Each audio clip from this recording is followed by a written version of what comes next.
내 영을 만민에게 부어줌으로 인해서 그 밑에 30절에 32절에 보면 그렇게 하나님께서 하늘과 땅의 피와 불과 연기 기둥으로 하신다라는 것은 이제 이 모양을 보면은 큰 전쟁과 같은 재난을 이제 이렇게 베푸실 것인데 그 날이 이르기 전에 누구든지 여호와의 이름을 부르는 자는 살 길을 내놓으신다라는 거죠. 그러면 여호와의 이름을 부르는 자가 어떤 자인가? 이 여호와의 이름을 부르려면 28절에 내 영이 부어진 자만이 하나님을 부를 수가 있어요. 그러니까 내 영이 없이 우리는 예수의 이름으로 기도도 하고 뭐 예전에 다 행해 왔었어요. 그러면 그런 것이 하나님이 보시기에 내 자녀가 나의 속한 자가 나를 찾는 소린가 그렇게 안 들릴 거란 말이에요. 뒷모습만 보고 저기 가는 분이 내 아버지인 것 같다 불렀는데 돌아서 보니까 내 아버지가 아닌 거. 저는 어렸을 때 경험했어요. 아버지는 아니고 형님이었는데 제 위에 형님이 이제 나이가 8살이 많아요. 형님이 이제 읍내에 공부하러 갔으니까 나는 촌에서 이제 이 형님 댁에 가가지고 이제 같이 이렇게 형님 친구들하고 어울렸는데 노는 게 너무 재미가 없고 지겨우니까 형님 갑시다 집에 가요 뭐 이렇게 막 다리를 이렇게 잡고 이렇게 끌었는데 그게 내 형님이 아니었던 거예요. 네? 그러니까 막 고개 숙이고 막 이렇게 잡았던 것 같아요. 그래가지고 그 어렸을 때는 뭐 형님 친구분 다리 잡고 이렇게 막 매여서 내가 집에 가자라고 했던 게 그렇게 창피해가지고 막 얼굴이 파래가지고 막 그랬던 기억이 있어요. 이와 같이 서로가 아버지인 것처럼 막 이렇게 아버지고 아들인 것처럼 이렇게 했는데 얘가 알고 보니까 이게 내 아들이 아니고 내 아버지가 아닌 이런 민망한 상황이 생길 수가 있겠죠. 그날이 그런 날이 3장의 첫 구절에 있는 그날에 그는 모습이 아니어야 된단 말이에요. 우리에게는 이 날이 이르기 전에는 기회가 있어요. 참 아버지가 어디에 계시고 그 아버지가 어떤 분인지를 우리가 알아갈 수 있고 그분을 우리가 찾아서 나의 어떤 형편도 좀 구하고 뭐 이렇게 할 수도 있는데 그런 어떤 나의 참 아버지가 아닌 사람한테 가가지고 이렇게 뭔가를 조아리고 이렇게 한다라는 거는 그 소리를 듣는 그 아버지도 민망하고 나중에 이분이 내 아버지가 아니었구나 이렇게 됐을 때 이게 참 황당한 상황이 될 수 있다 이거죠. 그래서 이 여호와의 이름을 진정 부르려면 하나님의 영이 부어져서 그 영과 내가 하나의 혼연일체가 되었을 때 하나님은 그 자가 우리가 그냥 기도를 할 때 뭐 내가 낱낱이 고하지 않아도 그분은 나의 형편을 다 알고 계시고 그분께서 우리에게 베풀어 주어야 될 것이 어떤 것인지는 다 그분이 알아서 하신다는 거예요. 그래서 여호와의 이름을 부른다. 내가 여호와의 이름을 가진다. 그러니까 이름을 새겨준다. 이런 것들은 그냥 우리가 예사로 생각할 일이 아니라 나의 어떤 인격적인 부분이나 그런 모든 부분이 그분하고의 어떤 방향성이 딱 일체를 이루어서 함께 이렇게 나아가는 방향이 같을 때만이 내가 참 이름을 가진 자고 하나님의 이름을 가진 자고 이름을 부르는 자고 이름으로 된 자가 되겠죠. 네. 자, 그래서 이렇게 하나님이 분명히 30절에 보면 이렇게 피와 불과 연기 기둥으로 이렇게 하실 일을 도모하고 계세요. 그러면서 이제 마지막으로 이렇게 너희들이 아직까지 이런 걸 도모하고 있지만 아직까지는 기회가 있는데 그렇게 기회를 부여해서 요해를 보내서 이 지금 남유다에게 이런 경고를 하고 있는 거란 말이에요. 그런데 이 경고를 안 새겨 듣지 않죠. 지금 우리 앞절에서 보면 너희들 성회로 모여서 하나님에게 이방인이 우리의 기업을 주관하지 말게 하옵시고 막 이렇게 강구하라고 했는데 그런 것들이 잘 안 되었죠. 그래서 안 되어서 이게 지금 우리가 금방 읽은 대로 보면 3장에 보면 3장 3절에 보면 제비 뽑아 내 백성들의 소녀를 너희들이 기생으로 기생과 바꾸고 소녀를 술과 바꾸어 먹고 두로와 시온을 그 블레셋에 의해서 다 팔려가고 성전의 기물들이 다 틀리는 어떤 이런 상황이 생기는 것이 실질적으로 일어나 버렸어요. 요엘이 이렇게 경고한 것들이. 그래서 오늘 이제 그런 내용들을 이제 중심으로 좀 이제 이렇게 살펴볼게요. 우선 이 3장 1절의 그날이라는 것은 하나님의 날은 하루가 천년 같고 천년이 하루가 같다고 그랬죠. 그러면 그것이 실질적으로 우리에게 이렇게 다가오는 것은 그날이라는 것은 각자에게 그날이 있어요. 또 각자에게 또 하나님이 어떤 더 큰 덩어리로 한 민족을 치고 다시 세우고 하는 이런 날이 있어요. 그러면 그것도 그 날이에요. 그래서 이렇게 하나님의 날이라는 것은 누구에게는 그 날이라는 것은 누구에게는 심판이고 누구에게는 회복이 되는 날이에요. 그러면 우리가 이렇게 하나님이 애정한 그 날이 딱 이르렀을 때 우리는 그날에 심판을 받는 자리에 서는 것이 아니라 우리가 회복되는 날이었고 그날은 하나님의 어떤 그런 지금으로 보면 이렇게 우리가 평안한 어떤 교회 생활을 할 때 보면 하나님의 어떤 그런 계시의 말씀이 임해서 새로운 세계가 열리고 이런 것들이 다 그날일 수 있어요. 그죠? 그런데 여기에서 이제 요엘서에 말하는 그날은 바로 심판의 날이에요. 누구를 심판하느냐? 유다의 회복과 바벨론의 심판의 날이에요. 이 날은. 네, 여기에서는.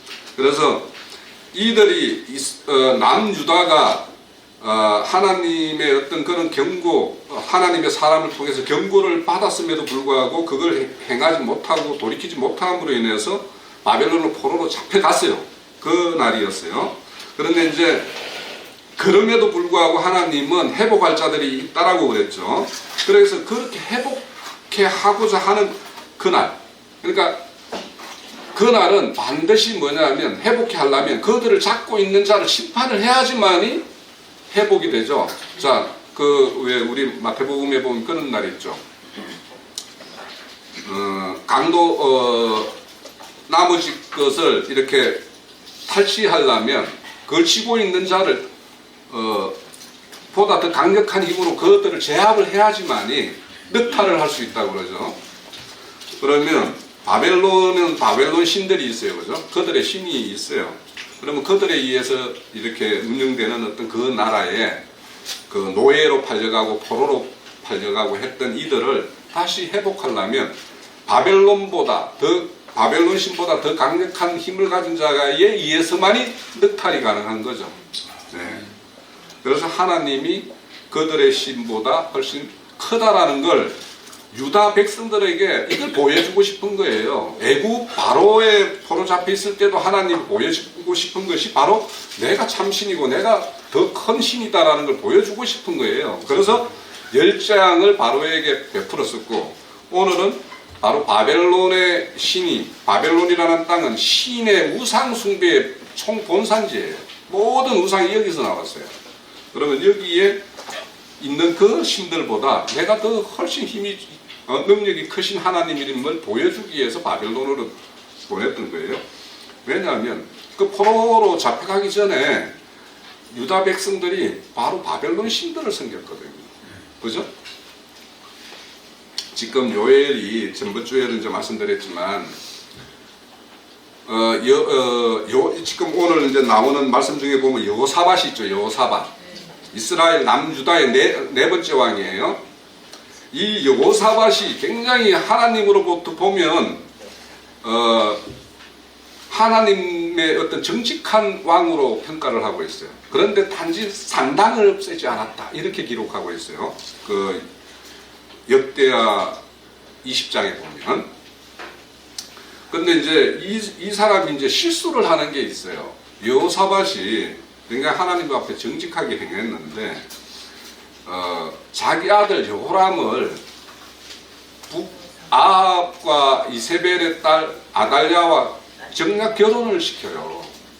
그걸로 인해서 남유다의 바벨 신이 본격적으로 들어오는 어떤 계기를 준 여호사밧이에요. 그런데 이제 성경으로는 기록은 산당을 없애지 않고 정직 행했다라고 이렇게 평가하지만 실질적으로는 하나님 보시기에는 이 여호사밧이 자기 자신이 굉장히 큰 업적을 이뤘어요. 다윗 왕국 때 지배했던 땅들을 상당수 이 여호사밧 왕 때 회복을 했어요. 그래서 자기가 이루어진 큰 업적이 있다 보니까 이 업적을 그대로 같이 지키고 싶은 거예요. 그래서 그렇게 하려면 북이스라엘과 남유다가 서로 정략적으로 이렇게 뭔가 동맹관계를 이렇게 하는 것이 그때는 적대적이었잖아요. 사마리아와 예루살렘이 서로 이제 이렇게 같은 민족이 남북이 이렇게 우리나라와 같이 이렇게 나눠져 있으면 같은 민족적인 어떤 그런 동질감도 있지만은 형제가 원수가 되면 더 얼굴도 안 보잖아요, 그죠? 그거가 똑같이 그러니까 남유다와 이스라엘은 이 당시에 굉장히 어떤 북이스라엘과 남유다가 각각 번성을 하고 있던 시기예요. 북이스라엘도 번성을 하고 있고 남유다도 안정적인 기반의 그런 정치적 환경이 조성되어 있었는데 그런데 이제 이 북의 그 아수르라는 세력들이 이제 이렇게 팽창해 오니까 북이스라엘은 아람 국가하고 동맹 관계를 맺어서 평창에 오는 아수르에 맞서고 싶었던 거예요. 그러면 맞서기 위해서는 그 주변 국가들을 다 동맹으로 묶어야 될 거 아닙니까? 그러기 위해서 남유다도 너희도 같이 이렇게 하자 하니까 남유다가 그 말에 안 듣는 거예요. 왜냐하면 정치적 그러니까 종교적으로 요즘에도 이제 중동 국가들이 이렇게 종교적으로 나눠가지고 이렇게 막 이렇게 경쟁을 하고 있고 전쟁을 치르고 있고 이러잖아요. 네, 마찬가지로 남유다와 북이스라엘은 그만큼 좀 적대적이었어요. 서로가. 그러다 보니까 이제 이스라엘을 남유다는 자기의 정통성을 강조하고 있고 너희들은 이제 잡족이 되었다. 뭐 이런 식으로 그렇게 이제 좀 이 상황에서는 여호람에 의해서 남유다의 예루살렘으로 다 와서 이렇게 절기를 지내고 해야 되는데 여호람이 베델과 저 위에 단에다가 신전을 만들었죠. 자기 나름대로 신전을 예루살렘 자기의 어떤 백성들을 예루살렘으로 가지 못하게 하기 위해서 그런 어떤 패역한 짓을 했기 때문에 남유다가 볼 때는 북이스라엘은 이미 이제 같은 동족이라고 보기는 너무도 이제 많이 변질되었기 때문에 그런 어떤 경쟁 관계에 있었어요. 그래서 이제 이 당시에도 이제 그렇게 아수르가 팽창해 올 때 아람과 이제 북이스라엘은 동맹 관계로 해서 아수르의 팽창을 이렇게 막고 있는 상황이었고, 근데 남유다나 이 주변의 모압이나 암몬이나 이런 세력들이 다 함께 이렇게 힘을 합치면 이 아수르를 대항을 할 수 있을 것 같은데 이 남유다가 말을 안 듣는 거예요. 그래서 이제 남유다를 자꾸 아람 국가와 함께 막 이렇게 치러 내려오고 이런 상황이었어요. 그러는 상황이 이제 이 이후에 전개가 돼요, 참. 그런데 그래서 여호사밧은 상당히 이제 자기가 에돔 땅도 회복을 하고 이렇게 모압과 암몬을 땅도 이제 이렇게 회복을 했어요. 그러다 보니까 자기 자신의 어떤 그런 힘을 가신하게도 되고 또 이것을 잘 지켜서 자기 아들 대에도 이렇게 왕국을 잘 이렇게 보존될 수 있도록 하기 위해서 정략적으로 그러면 북이스라엘과 우리 이렇게 동맹 관계를 맺자, 혼인 관계를 맺자 해가지고 이렇게 이제 맺었어요. 그것이 발단이 되어서 남유다가 이제 그렇게 이제 급속도로 바알신이 이제 숭배해 됐고 하나님의 어떤 징계를 받는 어떤 이런 걸로 이제 들어가게 되는데, 그래서 이제 이렇게 이런 상황에서 그러니까 여호사밧이 왜 여기에 보면 신문을 하는데 보면은 2절에 보면 여호사밧 골짜기라고 이야기하죠. 실질적으로 여호사밧 골짜기라는 것은 지명적으로는 없어요. 이거는 지금 예측은 뭐냐면 기드론 골짜기를 여호사밧 골짜기라고 할 것이다라고 추정은 해요. 그런데 왜 이게 여기에서 여호사밧 골짜기라고 하냐면 여호사밧이 중간에 이제 첫 장에 보면 중간에 보면 모압과 암몬과 에돔 연합국을 어디서 다 연합군을 쳐 부수냐 하면 바로 그 골짜기가 그러니까 그 골짜기에서 여호사밧이 이 모압과 암몬과 에돔의 연합군을 물리쳤기 때문에 여기를 여호사밧이라고 하는 거예요. 예? 그런데 그 골짜기를 지금으로 보면은 감람산 사이에, 그러니까 예루살렘과 감람산 사이 기드론 골짜기가 여호사밧 골짜기일 것이다 하는데, 거기에서 이 남유다와 이스라엘 백성들을 그 출애굽할 때 그렇게 혹독하게 대했던 모압과 암몬과 에돔의 연합군들을 다 거기서 무찔렀기 때문에, 그러니까 은수잖아요. 하나님으로 볼 때는 그 은수 나라를 다 그 골짜기에서 다 무찔렀기 때문에 여기를 여호사밧 골짜기라고 하는 거예요. 그런데 이제 이 말 자체도 여호사밧이라는 말 자체가 에호사바트예요. 그러면 이 말 자체가 그 밑에 보면은 신문하다라는 거, 거기에서 이제 여호사밧에서 신문한다라는 거죠. 그러면 우리가 뭔가를 제인을 데리고 오면은 국문을 한다고 그러죠. 왕실에서는 그와 같이 이제 이렇게 신문한다라는 건 국문을 한다라는 거 똑같은데, 거기에서 너희들을 재판할 것이다라는 거예요. 그런데 이제 여호사밧 이름 자체도 샤바트라는 말이 들어가 있어요. 심판한다라는 말이. 그래서 그래서 우리가 여호사밧 골짜기라고 말하면 하나님의 어떤 심판이 이루어질 곳. 그래서 하나님이 최종적으로 만국의 백성들을 다 심판할 골짜기를 여호사밧 골짜기라고 요엘서는 그렇게 예언을 하고 있는 거예요. 그런데 이제 이것이 계시록에 가면 이제 이와 똑같이 지금 요엘서에서 말하는 이 말씀과 똑같은 것이 어디에 나오냐면, 계시록 16장에 보면 유브라데 등을 마르게 해가지고 동방의 왕들이 오고 열국의 모든 왕들이 어디로 모여요? 아마게도 골짜기로 모이죠. 거기에서 국문을 하죠. 예? 거기서 다 심판을 해요. 그와 똑같이, 그러니까 여기에서는 요엘서에서는 여호사밧 골짜기라고 말하지만 실질적으로 이제 계시록에 가서는 아마겟돈 전쟁이 일어나는 그 계곡을 말한다라고 볼 수가 있겠죠. 그래서 이제 거기에서 이렇게 심판을 하는데, 왜 심판을 하냐 하면, 이제 그 하나님의 어떤 남유다를 징계하기 위해서 동원된 것이 뭐냐 하면, 북이스라엘에는 아수르였고 남유다에는 바벨론이었어요. 그때 바벨론이었는데, 이들이 이제 가서 이제 늘 우리 형제님 말씀하면 한 대만 때리고 얘들 좀 정신 차리게끔만 해라고 했는데, 그렇게 했는데 얘들을 이제 다 이제 이 포로로 잡아가서는 완전히 자기의 어떤 노예 삼았고, 지금 말씀에 보면 뭐예요? 기생으로 막 삼았고, 술과 바꿔 먹었고, 또 에돔과 막 이런 쪽으로 이제 노예로 팔아버리고 이랬다라는 거 아니에요. 그러니까 하나님의 어떤 그 요엘의 어떤 경고로 보면, 너희들이 이렇게 하면 포로로 잡혀가는 것까지는 경고가 되어 있어요. 그죠? 경고되어 있었지만, 그 가서도 우리가 이제 선한 왕을 보내서 이제 그 출애굽 때도 그 애굽에 들어갔을 때에도 고센 땅이라는 걸 이렇게 하나님의 어떤 백성들을 이렇게 모아서 양육하는 어떤 걸 인큐베이터 같은 어떤 역할을 하는 것들을 하나님이 예비를 했었던 거죠.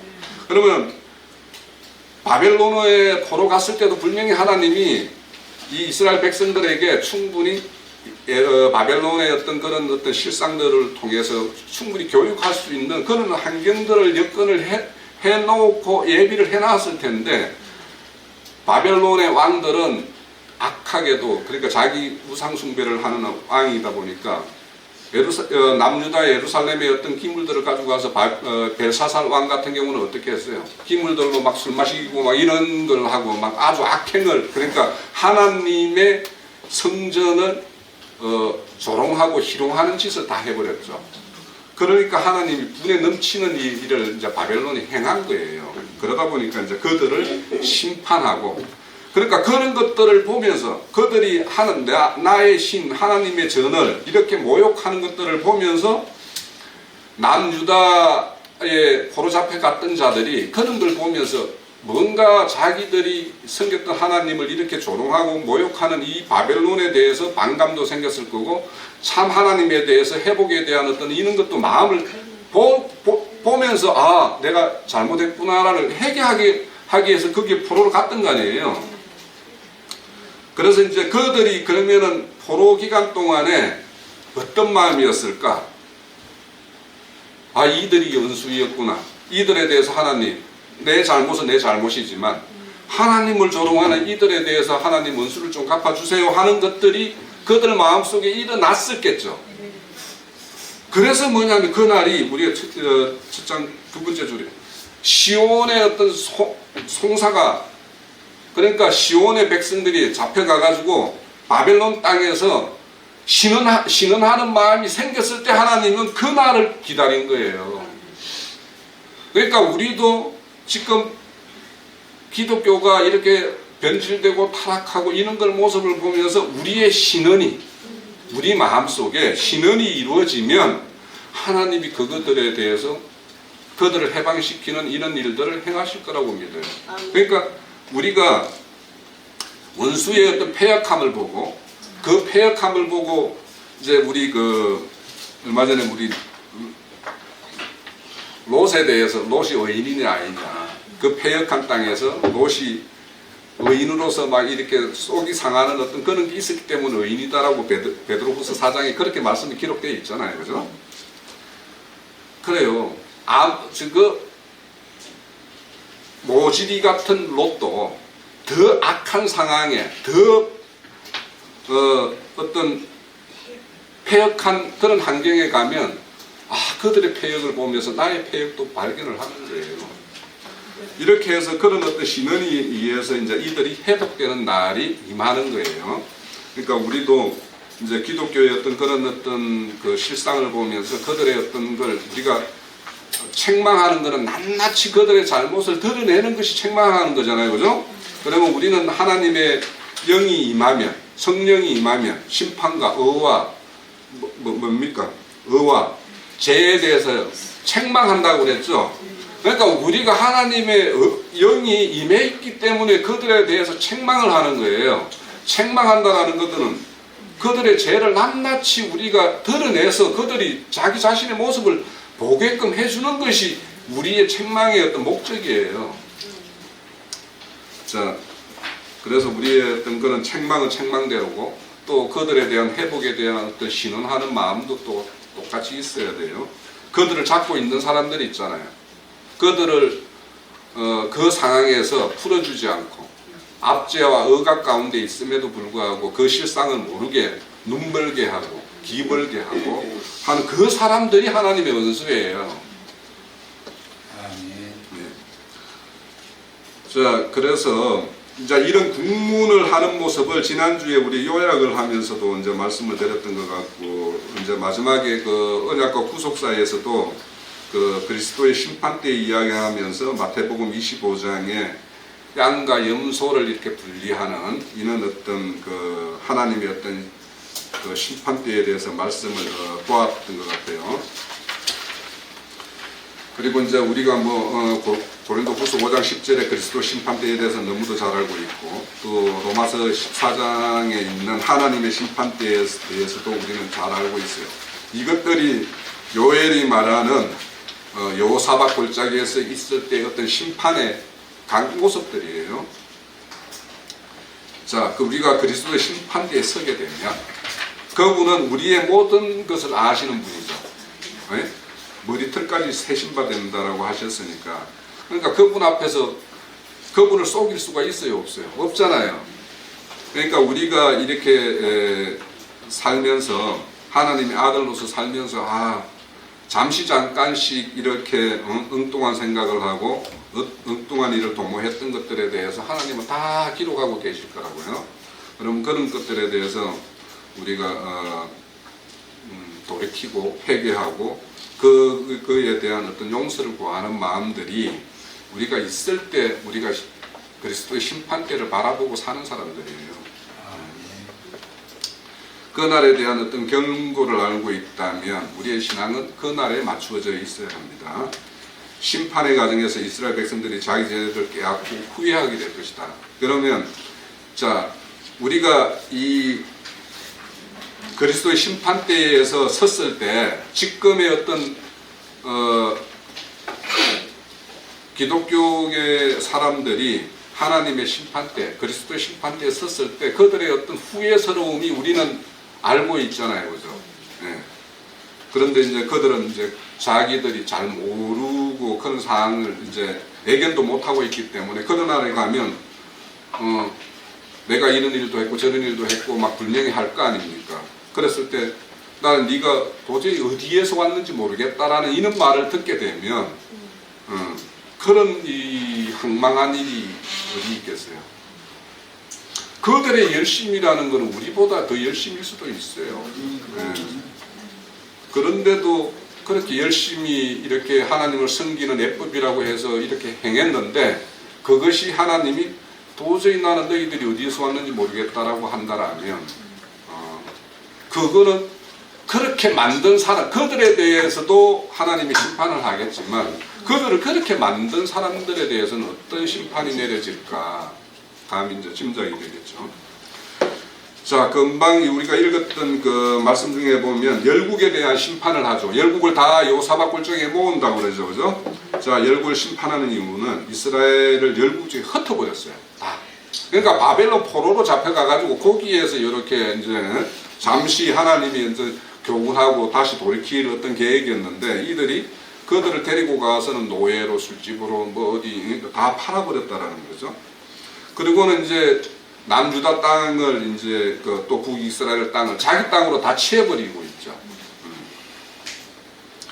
그래서 이제 심판을 합니다. 그러니까 흩어버리고 강제 이주시키고 뭐 이 우리가 북이스라엘 같은 경우는 이제 다음에 이제 암모 요 뒤에서 아모스 선지서를 배우면 이거는 북이스라엘에 대한 예언이에요. 그러면 거기는 북이스라엘은 아수르에 의해서 이제 다 멸망을 당하고는 다 포로로 잡혀가고 막 다 섞어버리죠.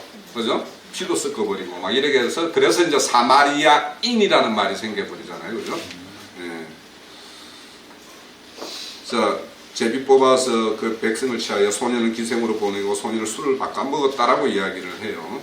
그런데 이제 우리가 그 하나 알 것은 이 고대 전쟁에서 전리품으로는 이 다 포로를 노예시장으로 그 노예시장에 가서 이렇게 상품처럼 사람을 물건처럼 파는 것이 거의 통례였어요. 그렇지만 이제 하나님은 그거를 얼마나 불이하게 보겠어요, 그죠? 사람을 지은 목적이 있는데 짐승과 달리 지은 목적이 있는데 그걸 상품화시키고 짐승화시키는 것에 대해서는 하나님이 노를 거둘 수가 없겠죠. 그런데 이제 고대 전쟁에서는 그렇게 자기 백성, 자기에게 각 그 신에 속해 있는 그 백성들을 이렇게 하는 거는 그 신을 조롱하는 것과 똑같다라는 거예요.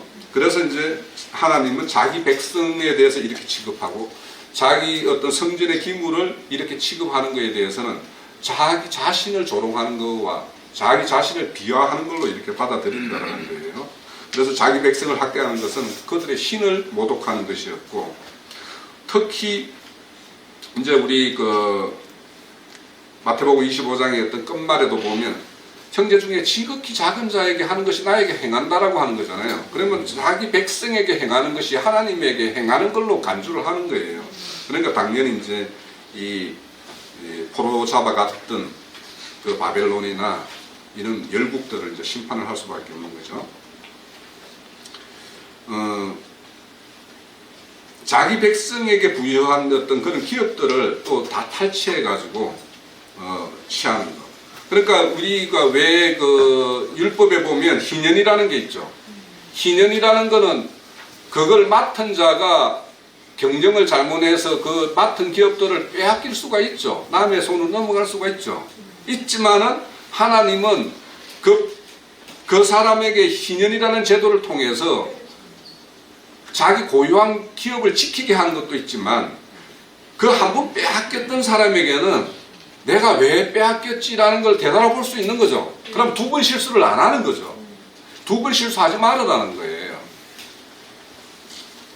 그래서 이렇게 하나님의 어떤 안식이나 희년이나 이런 고엘 제도를 통해서 다시 회복해 하는 거, 이거는 하나님 자녀로서 다른 신에 팔려가서 그 팔려감에 의해서 당하는 어떤 그 고초를 통해서 하나님 품 안에 있으면 얼마나 복된 것이 알게 하는 것이 제일 첫 번째예요. 예? 그래서 그것을 안다라면 다음에는 그것을 빼앗기지 않게 목숨 걸겠죠. 예? 그렇게 하게 하는 것이 하나님의 희년의 법칙이에요. 그러니까 이런 것들이 이해가 되면 왜 하나님이 선악과를 만들었어?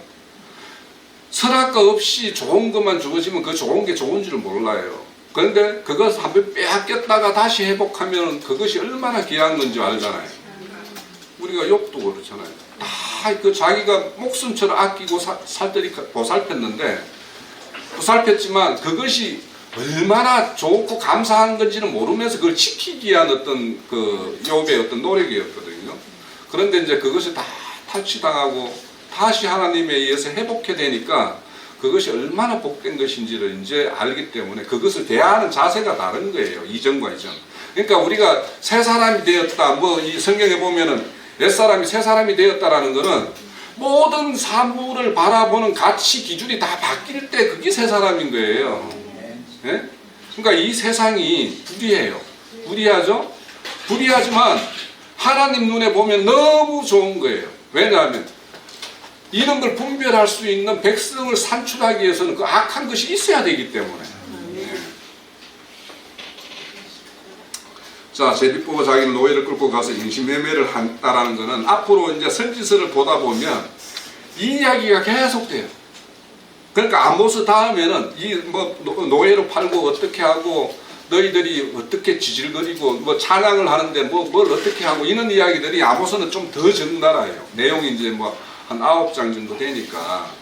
그래서 이걸 이제 지난주에 한번 신약을 갖다 이리 올까 했는데 그냥 아모스는 그냥 계속 하는 걸로. 왜냐하면 거기는 북이스라엘에 대한 예언이니까. 그럼 거기는 완전히 망하는 거고, 그래도 남유다는 왜 하나님이 이렇게 남유다를 지켜주는지에 대해서 우리는 반드시 알아야 될 게 있어요. 거기 다음 시간에 될 건데, 그거는 왜 그러냐 하면 하나님 언약 때문에 그래요. 언약이 아니었으면 남유다도 아무것도 없어요. 남유다가 북이스라엘보다 더 하나님의 보호에서 더 정직히 행했다라는 그 보장도 아무것도 없어요. 그런데도 불구하고 남유다가 그렇게 지켜짐을 받는 것은 아브라함과 언약했고 결정적으로 다윗과 언약을 했기 때문에, 그래서 왕조가 이어지는 거예요. 자, 성전에 금은 보물을 가져가서 다 이렇게 노력을 했고, 또 이방인을 자기 어떤 백성의 징계수단 채찍으로 동원했는데 그 범위를 넘어서는 짓을 했기 때문에 심판을 받는 거예요. 그러니까 사람이 뭔가 하나님이 우리에게 각자에게 주어진 어떤 직분이나 뭔가 이 일이 있을 때 참 분수를 넘지 않는 게 쉽지는 않아요. 그러니까 내가 내 분수를 잘 알면 얼마나 좋겠어, 다들. 그런데 누구라도 이제 그것이 내가 어디까지인지라는 걸 이제 잘 모르니까. 자, 요엘서 3장 4절에서 8절. 두로와 시온이 블레셋 사방한 너희가 나와 무슨 상관이 있느냐. 사실은 이들도 하나님의 어떤 일반 은총을 다 받고 있는 민족이죠. 다들 그래요. 예? 이들이 우리는 한반도처럼 하나님의 선택한 백성들 그 주변 국가에 있다라는 것 자체만 해도 복일 수도 있는 거예요. 예? 그들을 바라볼 수 있잖아요. 하나님 출애굽 과정에서 하나님이 어떻게 역사했고 그들을 지금 하나님이 어떻게 보호하고 있고 그런 것들을 가장 가까운 데서 볼 수 있기 때문에 그것도 하나의 축복일 수도 있는 거예요. 그런데 이제 지금 보면은 이스라엘에 대해서 남유다에 대해서 원수처럼 이제 대했다라는 것에 대해서 심판을 한다라는 거예요. 너희들이 이제 내게 이렇게 보복하겠느냐. 만일 내게 보복하면 내가 너희들에게 너희 머리에게 그렇게 보복을 다시 돌려주겠다라는 거죠. 너희가 내 은금을 빼앗고 나의 징계한 보물을 너희 신전에 가져갔으며 또 유다 자손과 예루살렘 자손들을 헬라 족속에게 팔아서 그 영토를 멀리 떠나보냈다라는 거예요. 그래서 하나님이 어떻게 보복을 하느냐? 요대로 그대로 하는 거예요. 하나님이 그대로 이제 똑같은 방법으로 이렇게 하나님이 율법적으로 그냥 그들에게는 율법적으로 적용해서 그대로 돌려주는 것이 이제 이어지는 말씀이에요. 보라 내가 그들의 너희를 팔아 이렇게 한 그곳에서 이렇게 해서 다시 돌아오게 하겠다라는 거죠. 너희 자녀를 유다 자손의 손에 팔리리니 이제 유다 자손이 그들을 다 팔아넘기는 어떤 일을 행하겠다라는 거예요. 그들은 다시 먼 나라 스바 사람에게 팔리고 여호와의 말씀이니라 이렇게 하는데 이제 그 한 나라들에 대해서 간단히 볼 건데요. 두로와 시돈은 지중해의 베니키아 우리 뭐 베니키아 상인인가요? 베네기아 상인인가 뭐 있죠? 이들은 뭐냐면 예, 이들은 해양 국가예요. 예? 해양 국가라서 무역을 해서 돈을 많이 벌었던 나라죠. 그래서 우리 그 에스겔서 28장이나 이런 데 보면 두로가 뭐 하나의 그룹으로 이렇게 묘사를 하고 있죠. 그런데 이들이 그렇게 자기의 어떤 공로, 자기의 어떤 노력에 의해서 자기의 어떤 국권이 강해지니까 그거에 의해서 항상 나라가 번성을 하게 되면 그것을 지키고자 하고 그 힘자랑을 내세라고 하고 싶어요, 다들. 이거는 제국이라는 건 이제 성경에는 5대 제국이 나와요. 5대 제국들이 다들 자기가 힘을 이렇게 비축을 하면 이 힘이라는 거는 내부에서 비축을 해놓은 힘이 외세로 이렇게 펼쳐나가지 않으면 안에서 내부 전쟁이 일어나게 돼 있어요. 반드시. 그러면은 이것을 제압을 이 내부에서 끓는 어떤 에너지를 내부로 발산시키기 위해서는 주변 국가로 이렇게 침탈을 하러 가는 거예요. 이게 제국의 원리예요. 근데 이제 이들이 이제 그렇게 무역을 해서 이제 부유한 국가가 되었어요. 그런데 이제 이 두로와 시돈은 반드시 그 아람 국가나 저 북쪽에 있는 나라들, 힘 있는 나라들이 이 에집트 저게 애국까지 내려오려면 반드시 이 여기를 통해야지만이 팔레스타인 땅을 통해서 애국까지 내려갈 수 있는 거예요. 그러면 항상 여기는 무엇이 힘이 막 이렇게 넘치는 힘이 있으면 반드시 여기를 이렇게 거쳐야지만이. 그래서 외세 침략이 굉장히 많은 나라이기도 해요.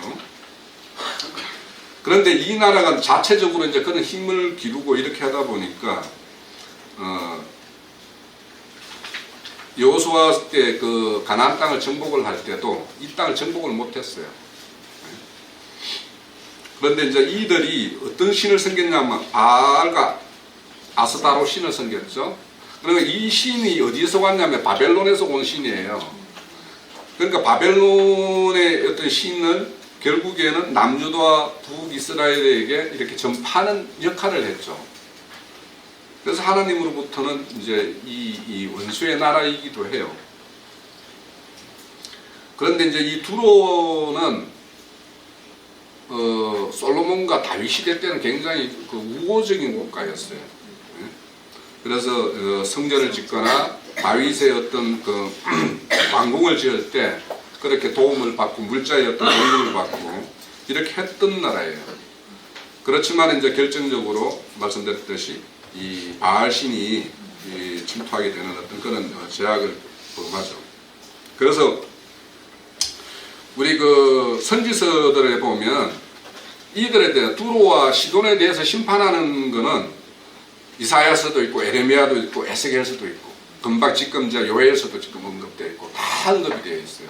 왜냐하면 세상 나라의 애굽이 세상 나라의 신이라면 두로와 시돈도 세상 나라와 똑같거든요. 그렇기 때문에 심판의 어떤 모습으로 기록을 하고 있어요.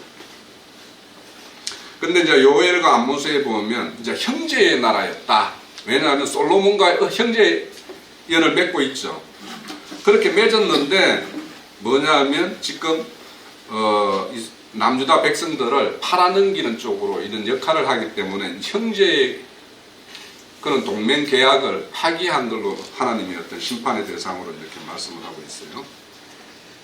그런데 그렇게 이런 거에 대해서 이제 요엘이 너희들에게 보응하겠다 해가지고 했는데 실질적으로 이 나라가 다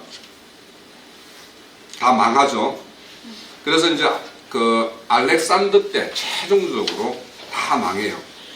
알렉산더에 의해서 BC 332년에 두로가 바벨론에 의해서도 3년을 공성전을 펼칠 만큼 바벨론의 그 느부갓네살 왕의 그 큰 군대를 3년 이상 버텼던 것이 두로예요.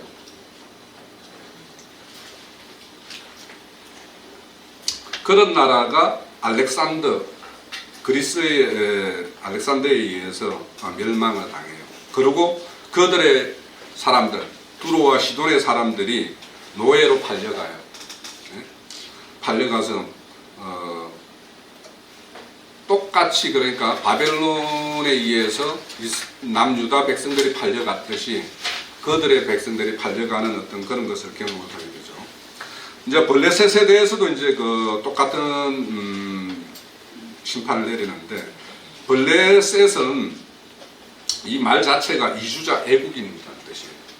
그러니까 이들은 어디에서 나왔냐 하면 갑돌섬이라고 이제 성경에서는 그렇게 기록되는데, 그레데 섬이나 에게해 섬에서 이렇게 팔레스타인 지중해를 건너서 이렇게 들어온 사람들이에요.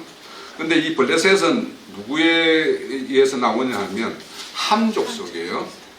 함 족속에 함의 네 아들이 있는데 둘째 아들 미스라임에 의해서 이렇게 나온 이게 가슬루힘이라는 사람, 여기에 의해서 이제 블레셋이 나옵니다. 창세기 10장 14절에 이제 참고를 하시면 되고. 근데 블레셋은 어떤 신을 섬겼냐면 다곤 신을 섬겨요.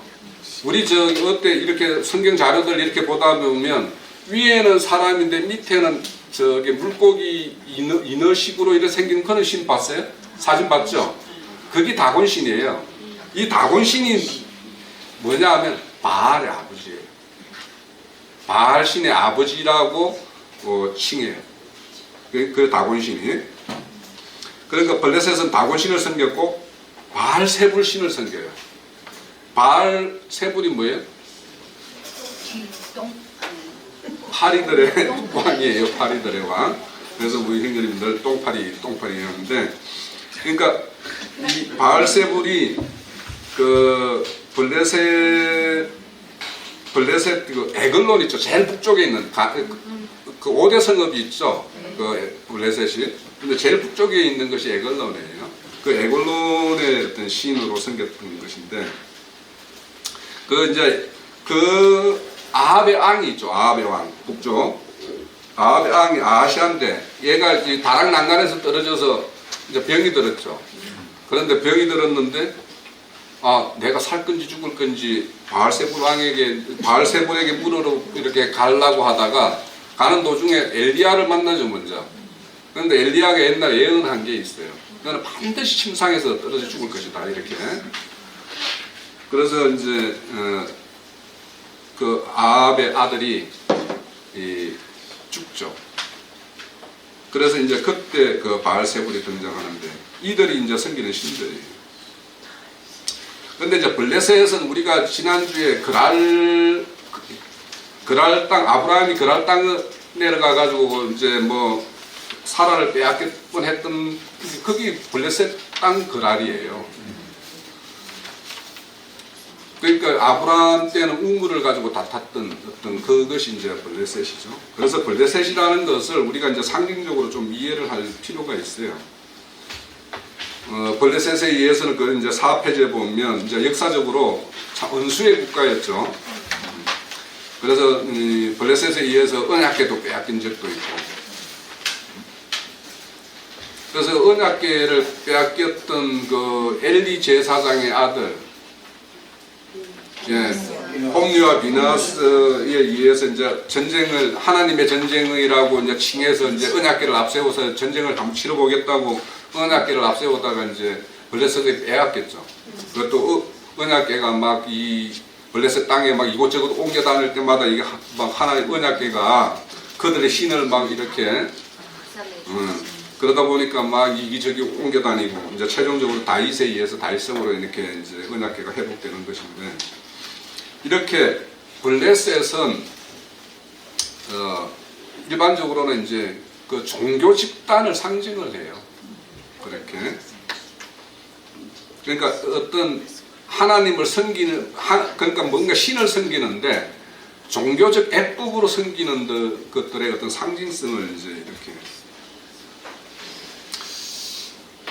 두로와 시돈, 블레셋이 너희가 나에 무슨 상관이 있어 보복하느냐. 이스라엘과 좋은 관계로 맺었던 적도 있고 시돈과 두로는 예. 또 그랬지만 이방신을 이렇게 전염시키는 이런 역할을 했고 또 금원을 탈취해가지고 너희 신궁에 가지고 와서 함부로 이렇게 행했던 어떤 그런 것들도 있기 때문에 자 거기에 보면 이제 언급된 내용이 이제 그 대하 21장에 보면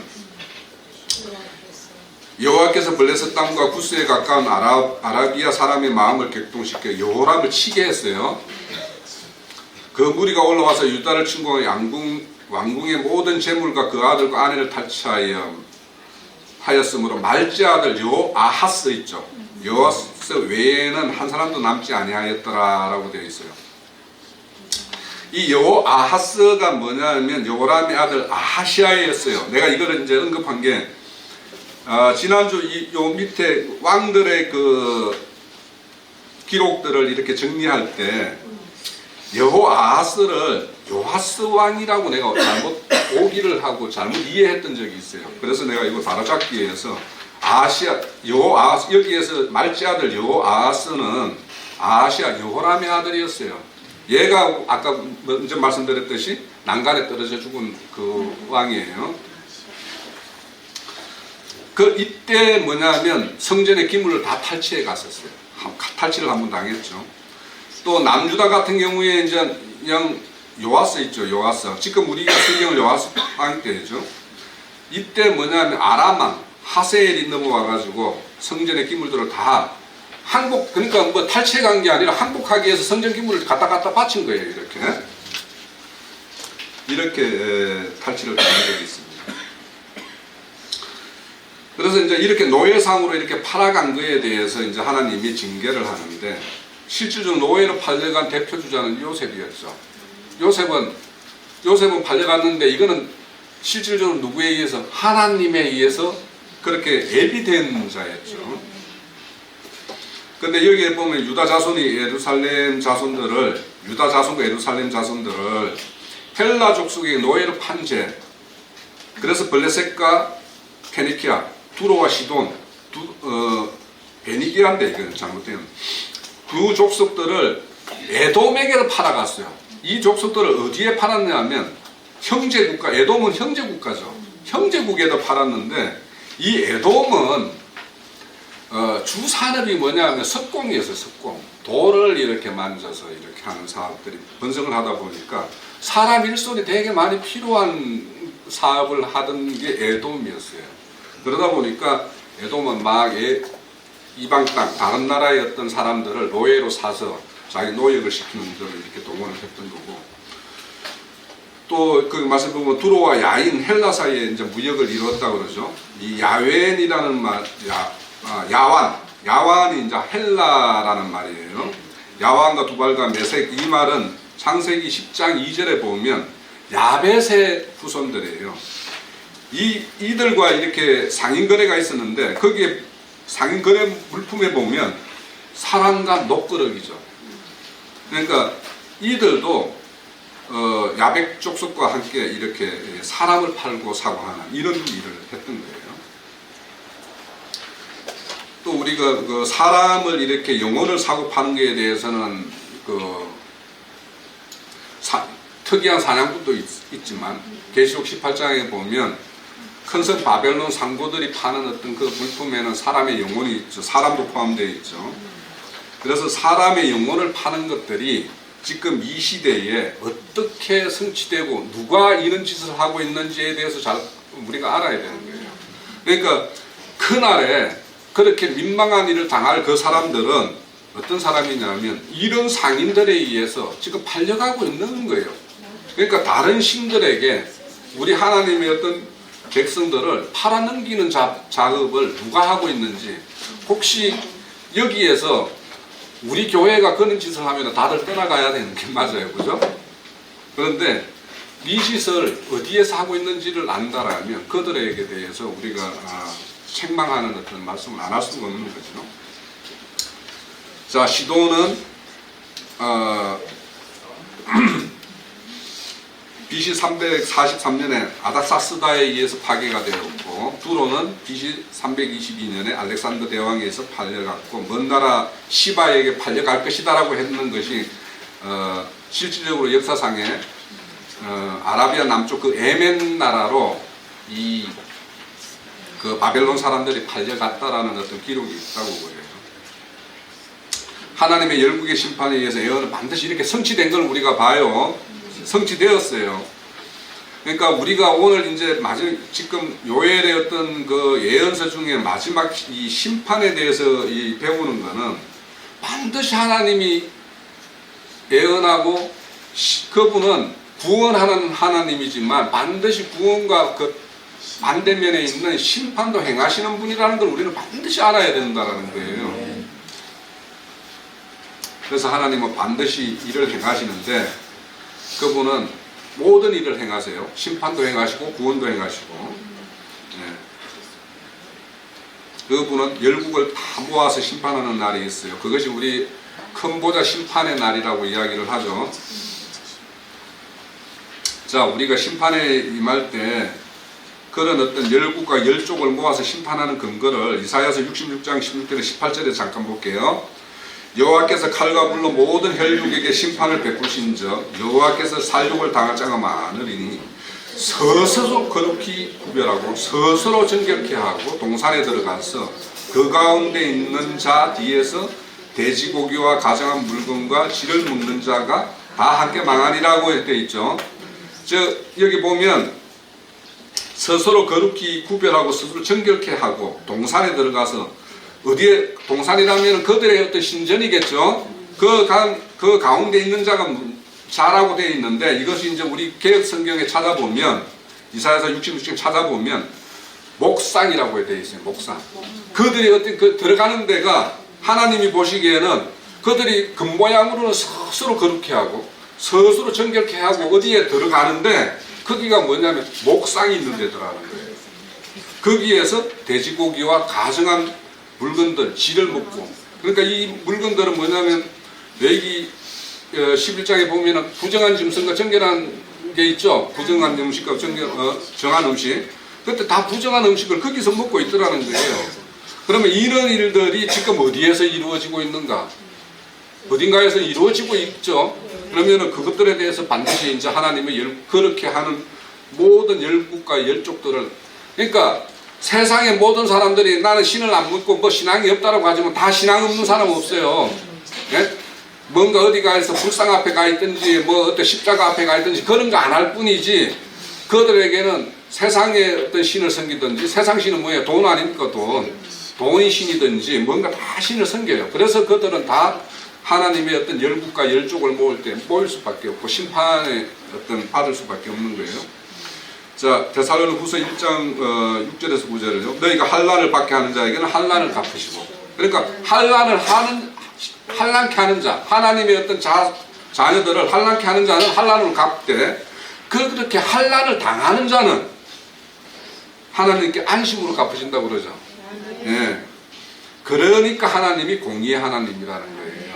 그러니까 지금 그들을 환난케 하는 자들을 그러니까 그런 어떤 공의의 어떤 하나님의 뜻에 따라서 환난을 당하는 자는 안식으로 갚음을 받을 것이고 그렇지 않고 그런 자들에게 환난을 행하는 자에게는 환난으로 이제 형벌을 내릴 거라는 거죠.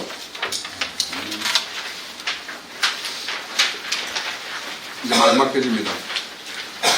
마지막 날에 온 세상과 열국의 공의를 심판하실 것인데 우리는 그런 것을 이렇게 이제 우리는 이런 말씀을 통해서 심판하시는 하나님을 믿어요. 그러니까 이 심판을 이게 아모스에 가보면 이거에 대해서 심판에 대해서 우리가 이렇게 믿는다고 하고 심판에 대해서 안다라고 하면서 얼마나 멀리 하고 있는지 너희 실상을 봐라 이런 말이 나와요. 그러니까 우리가 지금도 심판을 이야기하고 있지만 이 심판이 아직도 멀었으라고 나하고 직접 얼마나 거리감을 두고 이 심판이라는 말을 우리가 이렇게 마음에 담고 있는지에 대해서 아모스는 적나라하게 이야기하고 있어요. 우리는 심판을 진짜 가깝게 좀 두고 신앙을 해야 돼요. 우리는 그 하나님 앞에서 오직 경건과 바르게 선을 추구하면서 살아야 돼요. 자, 하나님의 성과, 하나님의 어떤 거룩, 이런 것들에 대해서 우리는 좀 깊이 생각을 해봐야 됩니다. 자, 요에서 3장 9절에서 12절의 말씀은, 자, 여기에 말씀은 뭐냐면, 자, 너희들이 나한테 이렇게 보복하기 위해서 내가 너희들의 국문을 하면, 내가 너희들의 심판을 하면 너희들은 나에게 보복하고 막 달라들 거다라는 거예요.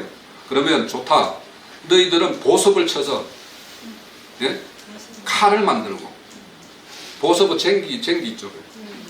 낫을 쳐서 창을 만들어서, 그래, 나하고, 그래, 나와서 아마게돈 전쟁을 치르듯이 거기에서 모여서 낙하 한분 내 군사들과 너의 군사들이 다 모여서 한번 전쟁을 치러보자라고 하는 것이 이 말씀이에요. 자, 이게 이제 다른 데에서는 뭐냐 하면, 너희들은 칼을 쳐서 보석을 만들고, 예? 낫을, 창을 쳐서 낫을 만들고, 이렇게 평상시 생활로 돌아가라고 하는 것이 나오죠. 예? 그것이 어디에 나오면 이사야서 2장 4절과 미가서 4장 3절에 나와요. 그 밑에 자료에 있습니다. 그러니까 하나님이 평화를 베풀 때에는 창과 칼이 농기구로 변하는데, 심판에 되면 악한 자들은 자기들이 평상시에 농기구로 쓰던 것들을 창과 칼을 만들어서 하나님께 대적하게 달라들 거다라는 거예요. 그래서 그것이 계시록의 16장에 똑같이 나오고 있죠. 동방의 왕들이 임하고 만국의 왕들이 다 아마게돈으로 모여서 이제 전쟁을 치러요. 그러면 그때 또 계시록 19장 9절에 내가 보면 그 짐승과 땅의 임금들이 그들의 군대를 모아 그 말탄자와 그의 군대와 더불어 전쟁을 일으키는 모습이 묘사가 되고 있어요. 그런데 이 전쟁에서 하나님 군대가 다 이기죠. 그래서 그들을 다 새밥으로 다 던져주게 되죠. 너희는 열국에 이렇게 강포할 것, 전쟁을 준비하고 격려해서, 그러니까 너희들이 정말 나의 어떤 국문과 이런 것들이 불의하다고 하면 너희들이 행할 대로 한번 행해보라는 거예요. 하나님은 그에 대해서 더 강력한 힘으로서 심판을 하실 거다라는 거죠. 자, 그러면 그들의 군사가 모이고 주의 군사들이 모여요. 여호사밧 골짜기에서. 그러면 여기는 이런 것들은 어째 보면 전쟁으로 보면 우리는 1차, 2차 세계대전이 있었는데 3차 대전이 되면, 역사상으로 3차 대전이 되면 1차 대전, 2차 대전하고 비교가 안 돼요. 지금은 뭐냐면 각국의 나라에서 보유하고 있는 이 지금 무기 체계라는 거는 뭐 상상을 초월하잖아요. 그래서 불심판이라는 게, 불붙은 유리바다라는 게 실현되는 것이 결국에는 전쟁이라는 걸로 아마 역사상에 펼쳐지지 않을까, 그렇게 이제 우리는 예상이 되죠. 그런 주의 용사도 거기에 임할 것인데, 그러면 그 주의 용사는 그들과 대적한 사람은 뭐냐? 거룩한 자예요. 그래서 스가랴서 14장 5절에는 거룩한 자라고 되어 있고, 10편 68편 17편에는 천군 천사라고 묘사가 되어 있고, 데살로니가후서에는 주의 용사 이렇게 묘사를 되고 있어요. 그리고 계시록 19장에는 흰옷 입은 하늘 군대라고 묘사를 되어 있죠. 그러면 우리가 거룩한 자여야 되고 천군 천사여야 되고 뭡니까? 주의 용사여야 되고 흰옷 입은 하늘 군대가 되어야죠. 하나님의 마지막 심판을 주수와 포도주로 상징을 해요. 계시록에서는 그런 어떤 심판이 이루어지면 그 피가 말굴레까지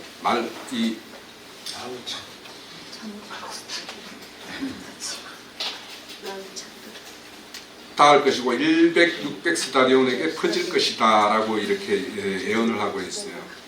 그래서 이 보면 이제 하나님을 이렇게 심판의 하나님으로 묘사할 때 붉은 옷을 입고 이렇게 다가오는 자가 누구냐 이런 말이 있죠.